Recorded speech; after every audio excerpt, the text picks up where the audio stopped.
پنجم زدم شیشه با پی بیمیده، اصاب جور دیگه درمان نمانده، عزیز بشم کنارم. دا هغه کسان دي چې کلونه یې نشي کولې، اوس چې حکومت یې درملنه کړې خوښ دي چې خپلو کورونو ته ځي.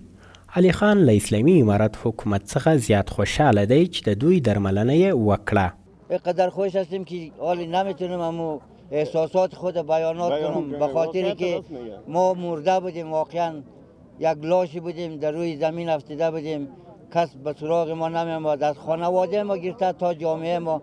خداوند آقای حقانی را حق خیر بیده که مجاهدینشان که ما را اینجا آوردن، بستر کردن، دکتر صاحبا شب و روز در خدمت ما بودن.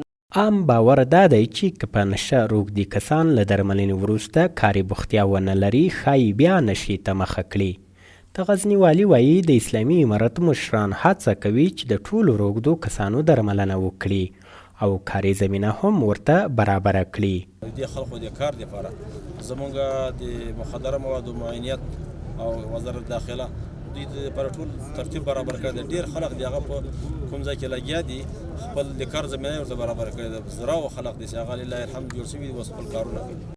بل خوا غزني کې د نشهیي توکو په وړاندې د مبارزې مسؤلین وایي د نشهیي توکو قاچاق، کرکیل او کاروبار په وړاندې یې مبارزه جدي ده. اوس لله الحمد تاسو ګورئ چې یو ځای معتاد نه پیدا کېږي او نشهیي مواد هم هغه کرل کښت کریم ټوله د منځ څخه تللي دي مثلا، او نور هم انشاءالله قاچاقبران هم تعقیبېږي، قاچاقبر به هم ټوله نیول کېږي، هغوی ته خپل سزاګانې ورکول کېږي.